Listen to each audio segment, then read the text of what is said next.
Bonjour à toutes et à tous et bienvenue dans ce nouvel épisode de WWE News. J'espère que vous allez tous très bien. De mon côté, ça va super bien. On a eu une belle semaine à la WWE avec un bel épisode de Raw, de belles surprises également à SmackDown, comme vous avez pu le voir dans les dernières vidéos que j'ai pu sortir sur la chaîne. Et maintenant, nous allons nous intéresser aux 4 news les plus importantes de la semaine, enfin 4 ou 5, je vais voir. Il y en a quand même pas mal cette semaine. On a beaucoup d'actualités en rapport avec la draft, des futurs retours qui devraient arriver. On a également des superstars qui ont re-signé des contrats. Et on va d'ailleurs commencer avec ça, avec notre ami Jeff Hardy, qui, vous le savez, était blessé au genou. C'était juste après WrestleMania 35. Rappelez-vous, ils avaient remporté les titres par équipe de SmackDown au SmackDown justement au lendemain de WrestleMania, enfin le mardi suivant WrestleMania. J'étais d'ailleurs sur place et j'étais tellement content de voir une victoire de Jeff Hardy et Matt Hardy pour remporter ces titres. Et malheureusement, suite à une blessure de Jeff Hardy, ils ont dû rendre les titres quasiment aussitôt. Et donc malheureusement nous n'avons pas eu de règne pour les titres par équipe de Matt Hardy et Jeff Hardy. Le temps de rétablissement de cette blessure était estimé entre 6 et 9 mois, donc nous sommes encore dans les délais. Jeff Hardy ne devrait pas revenir tout de suite, il devrait revenir pour la fin d'année, voire encore un peu plus tard, qui sait, peut-être pour le Royal Rumble, peut-être qu'il sera même dans le Royal Rumble match.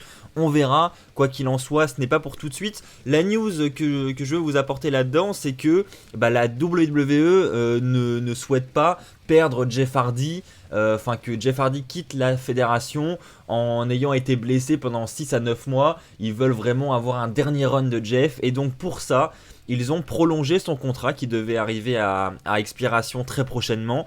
Ils l'ont prolongé, il est dit par les sites américains, de au moins 1 an. Donc c'est-à-dire qu'on aura au moins Jeff Hardy pour 1 an supplémentaire. Après, c'est le au moins, hein. On n'a pas l'air d'avoir énormément de détails sur cette prolongation, mais ça peut être 1 an, voire plus, peut-être 2 ans. Quoi qu'il en soit, ça montre vraiment que la fédération a vraiment envie de conserver Jeff Hardy, n'a pas envie de voir Jeff Hardy partir pour le moment, qui reste quand même l'un des catcheurs les plus populaires de ces dernières décennies, voire peut-être même le plus populaire ici en France. Donc voilà, la fédération veut vraiment le conserver, bien que Jeff Hardy lui-même l'avait révélé dans une interview. Il l'avait dit très clairement: moi c'est mon dernier run et je voulais, quoi qu'il arrive, terminer ma carrière là où elle avait commencé, c'est-à-dire là où toute ma carrière a décollé, c'est-à-dire à la WWE. Donc Jeff Hardy avait de toute façon, quoi qu'il arrive, comme plan de terminer sa carrière. Et pour les fans de Jeff Hardy, parce que je sais que vous êtes très nombreux et j'en fais partie également, je pense qu'il va falloir vraiment s'attendre très bientôt à un départ en retraite de Jeff Hardy. Je pense qu'on arrive vraiment à sa fin de carrière, qu'il approche grandement de la retraite, donc il va falloir se faire une raison malheureusement et s'attendre à ce qu'il annonce son départ dans les prochains mois, voire au mieux quelques années. On va maintenant parler de cette histoire qui a un peu fait le buzz sur les réseaux sociaux, on va pas se mentir. Alors si vous avez Instagram, si vous avez Twitter, Facebook, je pense que vous avez très clairement vu passer cette photo et cette information. C'est Sasha Banks, donc durant Clash of Champions, elle a eu une altercation avec Becky Lynch. Enfin, vous savez que c'est un peu parti en cacahuète durant le match, ils ont été dans la foule, etc. Et à un moment, ils ont voulu repasser les barricades. Donc on a Becky Lynch qui balance Sasha Banks par-dessus les barricades. Et vous savez qu'évidemment, à partir du moment où les superstars sont dans le public, elles sont vraiment à proximité des fans. Et il se trouve qu'au moment où Sasha Banks a été balancée par-dessus cette barricade, un fan en a profité pour aller toucher Sasha Banks dans un endroit peu respectueux, toucher les fesses clairement de Sasha Banks. Et donc c'est clairement un manque de respect. Ça n'a pas plu à l'univers de la WWE. De nombreux fans ont montré leur mécontentement et leur colère sur les réseaux sociaux en critiquant ce fan justement. Et puis Sasha Banks elle-même, la première intéressée, a réagi et elle a d'ailleurs annoncé sur Instagram en commentant un post qu'elle lançait des poursuites et donc que ça n'en resterait pas là et que ce fan sera recherché et qu'il sera poursuivi en justice et que ça pourrait même aller, si la WWE s'en mêle, et de ce que j'ai cru lire sur les sites américains ça serait le cas, à confirmer. Et bien si c'était le cas, la WWE pourrait même exclure ce fan de tous les shows de la WWE, c'est-à-dire que ce fan n'aurait plus le droit de participer au show de la WWE. Je trouve ça vraiment justifié, hein, parce que nous sommes des fans de la WWE, hein, nous ne sommes pas des animaux. Il faut aussi se mettre à la place de Sasha Banks, hein. Je pense que c'est encore moins évident ce genre de situation pour elle et que évidemment elle doit le prendre très très mal et je comprends totalement qu'elle aille jusqu'à la justice pour ce genre de choses. Donc pour conclure, un acte vraiment peu malin d'un fan de la WWE qui peut aller très très loin. Et ce, grâce aux réseaux sociaux, hein, parce que je pense que les réseaux sociaux ont fait prendre une grande ampleur à cette affaire. Ça y est, c'est officiel, la draft est de retour à la WWE et oui, j'ai bien employé le mot draft et qu'est-ce que je suis content. Fini ces Superstar Shake-Up, j'espère qu'on va avoir un bon format de draft comme à l'ancienne. De ce que j'ai cru lire dans le communiqué de presse, c'est effectivement une draft comme à l'ancienne, c'est-à-dire qu'on aura des personnalités qui viendront devant un pupitre choisir les superstars qu'elles veulent pour le show bleu et pour le show rouge. Donc ça sera par contre, de ce que j'ai compris, des personnalités de la Fox, enfin ça sera des personnalités américaines, de la télévision américaine. Donc ça, je trouve ça un peu dommage perso, surtout pour nous à l'international qui ne connaissons pas forcément ces personnalités. J'aurais trouvé ça sympa par exemple si c'était des légendes de la WWE qui venaient faire ce genre de choses, ou même des personnes de la direction de la WWE. Je pense à Vince McMahon, je pense à Stephanie, Triple H, enfin voilà, toutes ces personnes. Quoi qu'il en soit, la draft sera bien de retour et c'est ce qu'il faut retenir. Ce sera donc lors du deuxième épisode de SmackDown sur la Fox, à savoir celui du 11 octobre. Et ce sera également le lundi suivant à Raw, le 14 octobre. Donc ce sera évidemment rediffusé en France, hein, en français commenté en français par Christophe Ajus et Philippe Chéreau. Ce sera sur AB1. Donc le mercredi pour Raw comme d'habitude, et SmackDown sera passé au samedi d'ici là. Oui, les horaires de diffusion vont changer, vous en saurez plus par AB1 prochainement je pense. Quoi qu'il en soit, hein, pour l'instant les horaires ne changent pas, hein, je tiens à le préciser. Et donc durant cette draft, hein, pour ceux qui ne connaissent pas le principe de la draft, c'est vraiment des personnalités qui viennent choisir les superstars pour leur show. Et donc en gros, on aura maintenant une grosse séparation entre Raw et SmackDown. On aura des superstars du côté de Raw, des superstars du côté de SmackDown.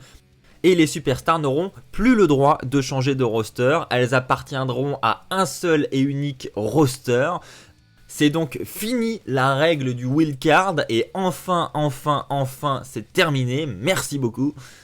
Et je pense qu'à cette occasion, on peut avoir de grosses surprises, en partie des retours, et pourquoi pas par exemple le retour de Bobby Lashley. Alors je vous rappelle que Bobby Lashley il était blessé au niveau du coude, et qu'il doit revenir justement très prochainement. En tout cas les délais qui avaient été indiqués au moment de sa blessure correspondent à peu près à la période où nous sommes actuellement. D'autant plus que Bobby Lashley continue de teaser son retour sur les réseaux sociaux. Il a d'ailleurs tweeté une photo dernièrement, enfin même un gif où on voit une barre de chargement, un loading. Et donc ça pourrait éventuellement faire penser à un retour prochainement et pourquoi pas à la draft qui arrive. C'est vrai que ça pourrait être l'occasion unique pour organiser un retour surprise de Bobby Lashley, donc pourquoi pas. Autre information sur cette draft, hein, une grosse info d'ailleurs, enfin, je dis info, c'est plutôt une rumeur, hein, on va pas se mentir parce que c'est vraiment à prendre avec des pincettes ce genre d'informations, hein, je tiens vraiment à insister là-dessus, mais je tiens à vous les présenter quand même parce que souvent elles s'avèrent vraies, donc il faut en parler. C'est Seth Rollins et Becky Lynch qui devraient rejoindre SmackDown d'ici le passage sur la Fox. Fox voudrait vraiment avoir ces deux top superstars dans leur show, et donc elles devraient passer du côté du show bleu, mais vous le savez, Becky Lynch est actuellement championne de Raw, Seth Rollins est champion universel, un titre qui appartient à Raw, un titre qui est rouge, donc forcément on fait le rapprochement avec Raw, on voit difficilement le titre universel à SmackDown. Donc vous vous doutez bien que le passage à SmackDown risque d'être compliqué. Et bien en fait, Seth Rollins et Becky Lynch devraient tout simplement tous les deux perdre leur titre à Hell in a Cell, ce qui leur permettrait ensuite évidemment de partir du côté du show bleu, puisque Hell in a Cell aura lieu avant la draft, donc il sera possible après pour eux de partir du côté de SmackDown. Ça voudrait dire que Bray Wyatt serait le champion universel et Sasha Banks la championne féminine à l'issue de Hell in a Cell, ce qui honnêtement, hein, en toute honnêteté, m'étonnerait pas, et c'est pour ça que je tenais à parler de cette info, parce que ça me paraît loin d'être irréalisable de voir Bray Wyatt champion universel et Sasha Banks championne féminine à l'issue de Hell in a Cell, surtout que je le rappelle, ces 2 combats seront dans une cage d'acier. Et enfin, on va conclure avec cette info qui va concerner Brock Lesnar. Brock Lesnar devrait être présent à Raw le 30 septembre. Le Raw du 30 septembre aura lieu à Phoenix dans l'Arizona et c'est en fait l'arène qui accueillera le show à Phoenix qui vient de tweeter que Brock Lesnar allait participer à ce show et que ça venait d'être annoncé, qu'il venait d'apprendre la nouvelle. Donc effectivement ça semble être officiel, on aura Brock Lesnar le 30 septembre prochain, sans doute pour parler de son match face à Kofi Kingston. On rappelle que ça a été rendu officiel lors du dernier épisode de SmackDown. Brock Lesnar sera le prochain challenger de Kofi Kingston. Ce sera lors du premier épisode de SmackDown sur la Fox, et donc sûrement que Paul Heyman va vouloir avec Brock Lesnar parler de cette confrontation devant le public de Raw, et pourquoi pas la dernière apparition de Brock Lesnar à Raw, et pourquoi pas un Brock Lesnar 100% SmackDown après la draft, et si il devenait champion de la WWE, effectivement il est fort probable qu'il reste du côté du show bleu. Donc ça me surprendrait vraiment pas que ce soit la dernière apparition de Brock Lesnar du côté du show rouge.